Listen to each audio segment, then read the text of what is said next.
우리가 함께 불렀던 찬양처럼 우리는 살아가면서 찾아오는 여러 문제들 앞에, 어려움 앞에서 원하고 바라고 기도함으로써 우리가 하나님의 도우심을 구합니다. 그런데 원하고 바라고 기도함에도 불구하고, 그렇게 간절하게 부르짖음에도 불구하고 내가 바라는 대로 이루어지지 않는 때가 있다라는 것을 우리는 분명히 알고 있습니다.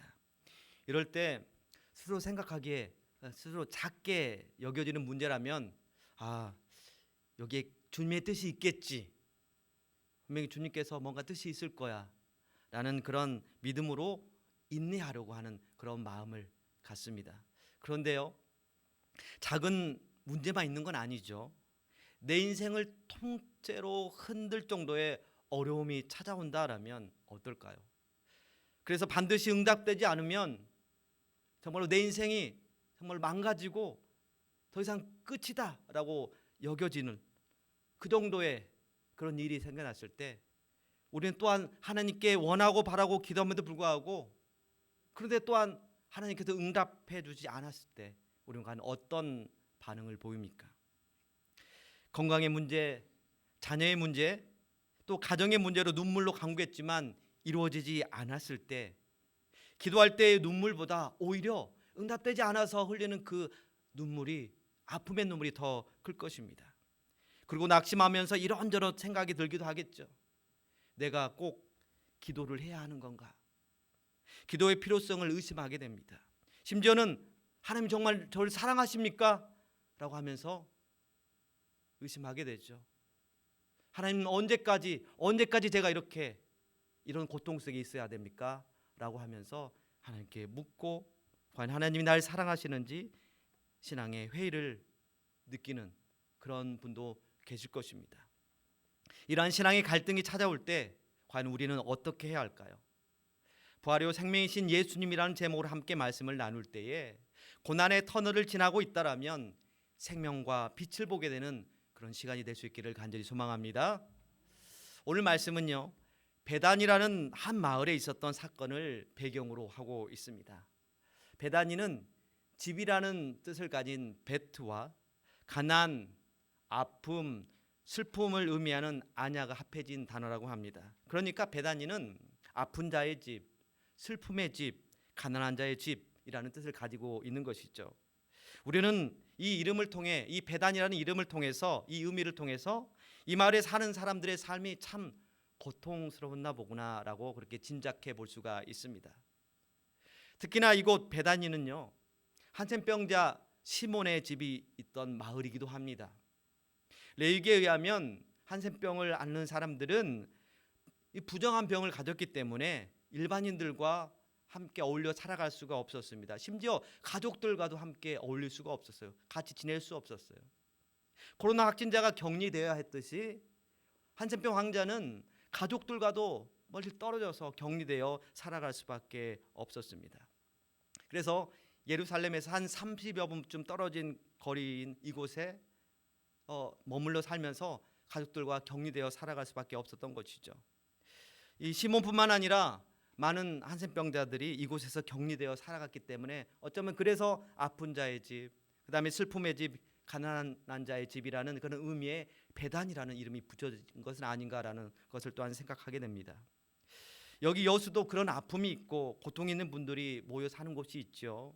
애양원이 있는 도성마을이 그렇습니다. 그들은 격리되어 살아가는 것이 참 힘들어요. 그리고 서로 그런 삶도 힘든데 사회적 편견까지 있다 보니까 여러 가지 사회적 불평등 속에서 정말로 고통에 고통을 다하는 그러한 삶을 살아갔을 것입니다. 그런데 손양호 목사님께서 애양원의 한센인들 사랑하셨듯이 우리 주님도 베다니의 나사로를 사랑하셨습니다. 요한복음 11장 1절에서 3절이 이것을 전해주고 있습니다. 함께 읽겠습니다. 어떤 병자가 있으니 이는 마리아와 그 자매 마르다의 마을 베다니에 사는 나사로라. 이 마리아는 향유를 주께 붓고 머리털로 주의 발을 닦던 자요, 병든 나사로는 그의 오라버니더라. 이에 그 노이들이 예수께 사람을 보내어 이르되 주여 보시옵소서, 사랑하시는 자가 병들었나이다 하니. 아멘. 나사로가 예수님께 사랑받는 자였음을 오늘 본문이 함께 읽었던 본문이 전해주고 있습니다. 이것은 단순히 가족들만 인정하는 가족들만의 증언이 아니었습니다. 당시에 다른 주변의 유대인들도 예수께서 나사로를 사랑하셨다라는 것을 인정했습니다. 그 본문이 요한복음 11장 35절과 36절에 있습니다. 우리 함께 읽겠습니다. 예수께서 눈물을 흘리시더라. 이에 유대인들이 말하되 보라 그를 얼마나 사랑하셨는가 하며, 다른 유대인들도 예수님이 정말 나사로를 사랑하신다라는 것을 알 정도로 정말로 그때는 그냥 상식이었던 것 같아요. 아, 나사로는 예수님께 사랑받는 자는구나, 예수님께서 나사로를 참 사랑하시는구나, 이렇게 알고 있었다라는 것이죠. 나사로의 무덤 앞에서 눈물 흘리신 예수님을 본 유대인들, 예수께서 사랑하시는구나 그렇게 전하고 있습니다. 가족도 알고 주변 유대인들도 다 아는 사실이 바로 예수께서 나사로를 사랑하셨다라는 사실입니다. 그런데요, 주님이 그토록 사랑하셨던 나사로가 병이 들었고 급기야 죽게 되었습니다. 이건 마치 심장 수술의 1인자인 한 어떤 명의가, 그건 의사의 가족이 심장병으로 죽는 것과 마찬가지예요. 가족 얼마나 그러겠어요? 아버지가 혹은 어머니가 심장 수술에 그냥 명의인데 1인자인데 그 가족 중에 누가 심장병에 걸려 있다. 이건 정말 말이 안 되는 거잖아요. 예수님은 많은 병자를 고치시며 하나님 나라를 선포하셨습니다. 그런데 예수님께서 사랑받는 나사로가 병이 들었다고 합니다. 어떻게 사랑하는 자가 죽어가는데 오셔서 고쳐주시지 않은가, 이런 생각까지 들 수 있습니다. 그런데 이런 일이 우리에게도 그대로 적용된다라는 것이죠. 하나님께서 우리를 사랑하십니다. 아멘. 사도 요한이 전해주지 않습니까? 우리가 잘 외우고 있는 요한복음 3장 16절 함께 외워볼까요? 시작. 하나님이 세상을 이처럼 사랑하사 독생자를 주셨으니 이는 그를 믿는 자마다 멸망하지 않고 영생을 얻게 하려 하심이라. 아멘. 예수님께서 나사로를 사랑하셨지만 죽었듯이 하나님께서 우리를 사랑하시지만 우리에게도 죽음과 같은 어려움과 시련이 찾아온다라는 것입니다. 마르다 마리아 자매가 오빠 병든 것으로 인해서 간절하게 주님을 찾았듯이 우리 역시 내게 찾아오는 어려움 때문에 주님을 간절하게 찾으며 기도합니다. 그러나 결과는 우리가 원하고 바라고 기도하는 대로 되지 않을 때가 있다라는 것이죠. 신앙생활을 하다가 많이 걸려 넘어지는 부분이 바로 이 부분인 것 같습니다. 그렇게 뜨겁게 예수님을 믿었지만 전혀 예상치 못한 어려움이 나를 찾아옵니다. 하나님 저를 사랑하시잖아요. 제가 하나님 얼마나 잘 섬기는지 하나님이 아시잖아요. 그런데 왜 이런 어려움이 저에게 찾아오는 거죠? 그래서 하나님께 긍휼을 구하며 기도하지만 기도한 대로 응답되지 않았을 때 그 자리에서 주저앉든지 아니면 신앙의 자리마저 포기하고 나가버리는 그런 신앙인도 없지 않아 있다라는 것입니다. 그러나 오늘 본문은 분명하게 우리에게 교훈해주고 있습니다. 예수께서 사랑하시는 나사로라 할지라도 이 땅에서 아픔과 고통을 심지어 죽음을 경험했다라는 사실입니다. 우린 여기에서 신앙생활의 중요한 점을 놓쳐서는 안 됩니다. 신앙생활은요, 내가 원하는 대로 또 내가 얻기 원하는 대로 내가 바라는 대로 이루기 위해서 또 내가 기도하는 대로 관철시키기 위해 하는 것이 아니다라는 것입니다. 내가 원하고 내가 바라고 내가 기도하는 대로 된다라면 얼마나 좋겠습니까? 근데 이것은요, 나 중심의 신앙생활일 뿐입니다.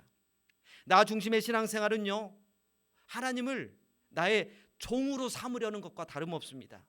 나는 말하고 나는 지시하고 하나님은 종처럼 나의 말에 내 지시에 따라 그냥 움직여주는 그런 종과 같은 분으로 여겨버리는 것입니다. 이것은 주종관계가 바뀐 것이죠.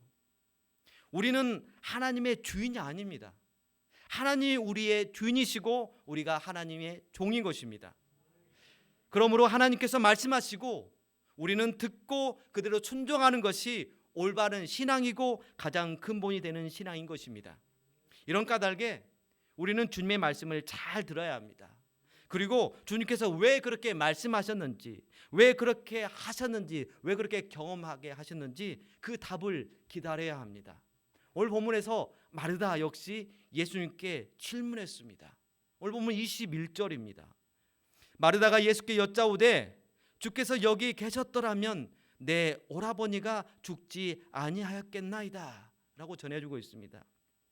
예수님은 나사로가 병들었다는 소식을 먼저 들으셨죠. 그런데 17절을 보면요, 예수님은 나사로가 죽은 후에야, 심지어 장사 지낼 때, 심지어 나흘이나 지났을 때 그렇게 찾아오셨다라는 것입니다. 마르다도 예수께서 병자를 고치시고 귀신을 쫓아내시며 하나님 나라를 선포하시느라 참 바쁘셨을 것이다 라는 것을 모를 리가 없죠. 그래서 그냥 이해를 하더라도 하루 정도쯤이야 라고 이해할 수 있을 것 같습니다. 하지만 나흘이나 늦는다라는 것은 도무지 나사로를 사랑하시는 예수님인데 왜 늦으셨을까? 의심까지 자칫 들 수 있다라는 것이죠. 오히려 당신이 하시던 일들까지 다 포기하고 내려놓고서라도 와서 병든 나사로를 살렸더라면 하는 그런 마음이 있지 않겠습니까? 그래서 마르다는 예수님이 왜 늦으셨는지 질문한 것입니다. 그런데 여러분들은 이 마르다의 질문이 어떻게 읽히십니까? 제가 연기자는 아닙니다만 한번 감정을 실어서 한번 읽어보겠습니다. 주님, 왜 늦으셨어요? 주님이 일찍 오셨더라면 우리 오빠는 죽지 않으셨을 텐데요. 이러한 아쉬움으로 마르다는 예수님께 질문하셨을까요? 아니면 주님, 왜 이렇게 늦으셨어요? 오빠 아플 때 왜 여기 계시지 않으셨어요? 주님이 여기 계셨더라면 우리 오빠 죽지 않았어요 라는 이런 한탄이 섞인 질문이겠습니까? 후자겠죠.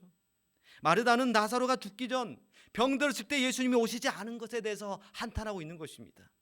물론 마르다는 예수님이 계셨으면 반드시 병을 고쳐주실 것이다 라는 그런 확실한 믿음이 있었죠. 그러나 나사로는 이미 죽었고 그것도 죽은 지 나흘이나 돼서야 예수님께서 오셨으니 그냥 원망 섞인 그런 한탄을 할 뿐이었습니다. 그렇다면 예수님은 왜 그러셨을까요? 두 가지 중 하나겠죠. 나사로를 사랑하시는 것이 거짓말이거나 아니면 예수님께서 특별한 목적이 있으시거나. 여러분 어떻게 생각하십니까? 잠도 오는데 한번 손 한번 들어볼까요? 여러분 예수님이 나사로를 사랑하지 않으셨다. 손 들어보세요. 아무도 없군요. 그럼요. 그러면 아니다. 예수님께서 특별한 목적이 계획이 있으셨다라는 분 눈을 껌뻑거려 보세요. 그죠? 다 눈을 껌뻑거리셨어요. 주무시는 분 한 분도 안 계셨어요. 자명한 것입니다. 예수님은 나사로의 죽음을 통해서 무언가 증거하고자 하는 특별한 목적이 있으셨기 때문에 그렇게 하셨던 것이에요. 늦게 오셨던 것입니다. 예수님께는 다 계획이 있으셨습니다. 특히나 예수님은요, 나사로의 죽음을 다르게 여기셨습니다. 그래서 다른 유대인들처럼 유족들을 위로하려고 오시지 않으셨습니다. 예수님께서 나사로의 죽음은 오히려 잠자는 것이다 라고 전해줍니다. 요한복음 11장 11절입니다. 함께 읽어볼까요? 시작. 이 말씀을 하신 후에 또 이르시되 우리 친구 나사로가 잠들었도다. 그러나 내가 깨우러 가노라. 아멘. 예수님께는요, 나사로가 죽은 게 아니었어요. 오히려 잠자는 것입니다. 그러니까 어떻게 하면 돼요? 깨우면 되는 것입니다. 심지어 예수님은 뭐라고 말씀하시냐면 요한복음 11장 15절입니다. 계속해서 읽어봅시다. 요한복음 11장 15절이요. 제가 읽겠습니다. 내가 거기 있지 아니한 것을 너희를 위하여 기뻐하노니 이는 너희로 믿게 하려 함이라. 그러나 그에게로 가자 하시니. 다시 한번 읽겠습니다. 내가 거기 있지 아니한 것을 너희를 위하여 기뻐하노니라고 합니다. 나사로가 병들었을 때 오히려 안 가는 것이 예수님께는 기쁜 일이래요. 사랑하는 나사로가 병들었는데 오히려 염려해서 오히려 얼른 가서 고쳐주시기보다는 오히려 내가 안 가는 것이 나에게 기쁨이다 라고 할 정도 예수님이 그런 반응을 보이십니다. 이 또한 금방 이해가 되지 않는 말씀이죠. 그러나 계속해서 하시는 말씀에서 우리는 왜 그러시는지 알 수 있습니다. 너희로 믿게 하려 함이라. 아멘. 목적이 있으시다라는 거예요. 무엇을 믿게 하려는지에 대해서는 당시에 바로 언급하시진 않으셨지만 사람들에게, 죽음 앞에 서 있는 그런 사람들에게 그리고 죽음을 슬퍼하는 이들에게 무언가 믿게 하려는 목적이 있기 때문에 그렇게 하셨다라고 말씀해 주고 있습니다. 그렇다면 무엇을 믿게 하려는 것일까요? 오늘 본문 요한복음 11장 25절에서 27절입니다. 우리 다시 한번 읽어보도록 하겠습니다. 요한복음 11장 25절에서 27절입니다. 시작. 예수께서 이르시되 나는 부활이요 생명이니 나를 믿는 자는 죽어도 살겠고 무릇 살아서 나를 믿는 자는 영원히 죽지 아니하리니 이것을 내가 믿느냐.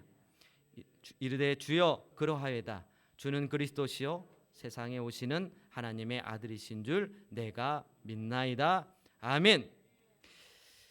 예수님께서는 죽음 앞에 서 있는 자들을 향하여서 내가 부활이다, 내가 생명이다 이렇게 선언하시고 그것을 믿게 하려는 목적이, 그런 계획이 있으시다라는 것이에요. 나아가 사람들이 예수님이 부활이요 예수님의 생명의 실체이심을 알 뿐만 아니라 이 마르다처럼 주는 그리스도시요 하나님의 아들이십니다 라고 이렇게 고백하기를 예수님은 원하시기 때문에, 그런 목적이 있기 때문에 늦으셨다라는 것입니다. 예수님이 그리스도시며 하나님의 아들이시기 때문에 우리에게 생명을 선물해 주시는 분이심을 분명하게 예수님께서 가르쳐 주시기 위해 그렇게 하셨다라는 그 목적에 대해서 우리가 알 수 있다라는 것이죠. 그래서 예수님은 나는 부활이요 생명이다, 나를 믿는 자는 죽어도 살 것이다, 무엇보다 지금 믿는 자는 비록 육신으로는 죽을지라도 영적 생명이 그 안에 있기 때문에 죽어도 죽는 것이 아니라 영원히 살 것이다 라고 이렇게 선포해 주고 계십니다. 사실 물론 부활 신앙에 대해서 생각해 볼 때 유대인들에게도 이 부활 신앙이 있었습니다. 사두개인들은 부활을 믿지 않았지만 다른 유대인들은 부활을 믿었습니다. 다만 당시 유대인들이 가졌던 부활 신앙은 종말에 있을 부활 신앙이었다라는 것이죠. 하지만 예수님께서 말씀하시는 부활은요, 종말에 있을 부활뿐만 아니라 바로 그 당시, 바로 지금 있게 될 부활을 염두하고 하신 말씀이라는 것이죠. 이렇게 말씀하실 뿐만 아니라 그들에게 나사로를 살리심으로 인해서 부활을 경험하게 하실 계획이 있으셨던 것입니다. 그래서 부활이 미래에 있을 일만이 아니라 당장 그들 속에 나타나게 될 실체임을 그들에게 보여주길 원하셨습니다. 무엇보다 나사로의 죽음과 부활은 예수님 자신에 대한 죽음과 부활을 예고해 준다라는 것을 생각하게 됩니다. 요한복음 나사로의 죽음 사건과 마르다, 마리아 이 자매를 통해서 예수님의 죽음과 부활을 연결짓고 있다라는 것을 보게 되는데요. 지금 예수님께서 계시는 것은 어디예요? 베다니. 아직 장례식장 그 베다니에 들어갔다고 치면 베다니에 있다라고 볼 수 있는데 예수님의 최종 행선지는 베다니가 아니었습니다. 예수님의 최종 행선지는 바로 예루살렘이고 그것도 예루살렘 성전이 아니라 바로 골고다 십자가임을 우리는 요한복음을 통해서 살펴보고 있습니다. 예수님은 나사로 사건을 통해서 최종 행선지에서 있을 일을 미리 보여주고 계시는 것이죠. 1차적으로는 나사로를 살리심으로 주님이 부활의 주님이심을 증거하셨지만 여기서 끝나는 것이 아니라 장차 있게 될 예수님의 죽으심과 또 예수님의 부활을 바로 나사로의 죽음과 살리심을 통해서 예고해 주셨다라는 것입니다. 이뿐만 아니라 이 다음 장인 12장을 볼 때요, 이 나사로의 동생인 마리아가 예수님의 죽음을 예고하는 그런 어떠한 행동을 합니다. 우리가 잘 알고 있는 내용인데요, 마리아가 예수님의 발에 아주 비싼 향유 한 근을 붓습니다. 그리고 자기의 머리털로 예수님 발을 이렇게 닦지요. 이때 그곳에 있던 가룟 유다가 뭐라고 얘기합니까? 지금 뭐 하고 있어? 그 비싼 것을 차라리 그것을 팔아서 300데나리온을 받아서 그것을 가난한 사람에게 나눠주는 게 더 낫잖아 라면서 오히려 비방조로 마리아에게 얘기하였습니다. 그때 예수님이 뭐라고 합니까? 내버려둬라, 이것은 나의 장례를 준비하기 위함이다 라고 하면서 그렇게 말씀해 주고 계셨습니다. 이 둘에서 알 수 있듯이 예수님이 부활의 생명을 주시는 분이심을 밝히심과 동시에 예수님의 죽음과 부활을 예고하기 위해서 이 나사로 남매와 또 나사로의 죽음을 사용하신 것이다 라고 우리는 생각해 볼 수가 있습니다. 무엇보다 예수님은 종말에나 있을 부활이 아니라 지금 그들의 삶 속에서 경험하고 또 그들은 삶 가운데 능력으로 나타나길 바라고 계십니다. 우리도 역시 마찬가지입니다. 우리가 부활을 믿지만 단지 부활에 대한 교리나 지식만을 가지고 있는 것은 아닌지 한번 점검해 봐야 합니다. 부활은 먼 미래에 있을 허상이 아니라 예수님을 통해 경험되어야 할 실체라는 것입니다.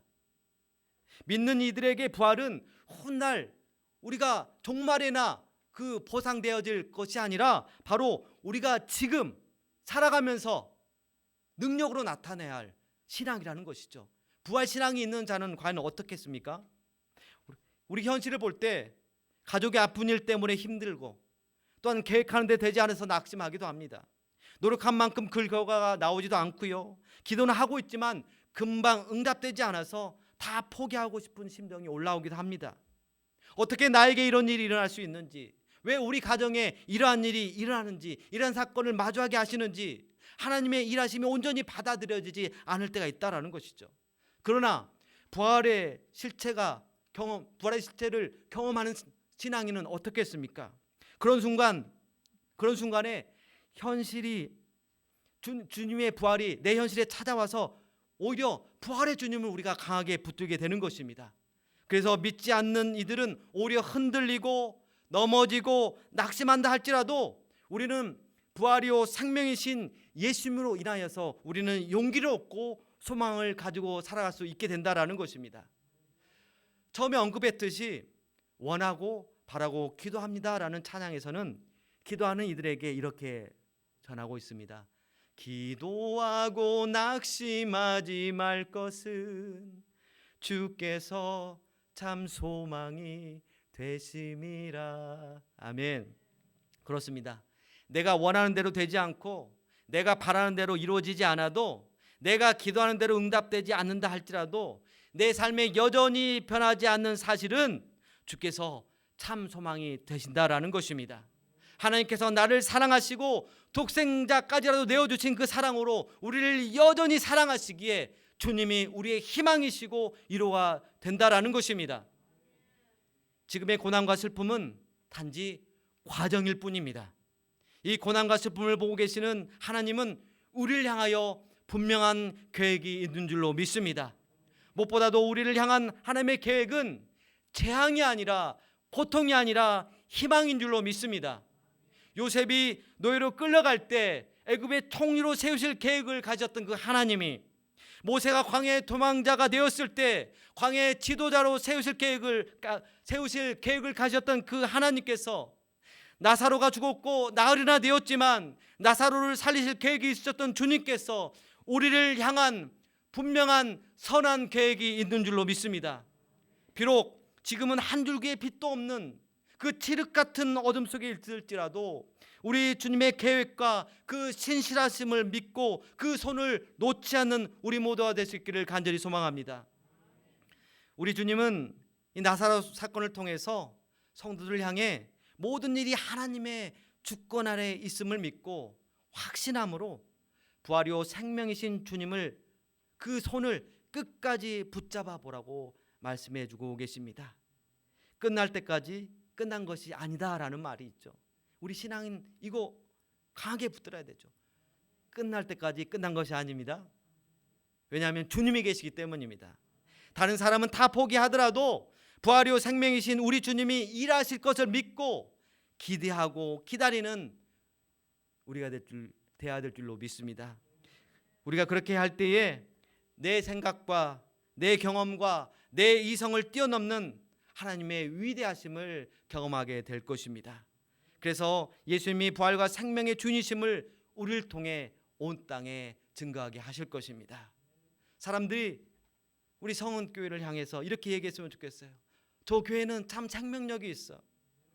저 성은교회는 우리에게 용기와 힘을 주는 교회야. 저 교회가 있어서 우리 동네가 얼마나 행복한지 몰라. 이런 말을 들었으면 좋겠습니다.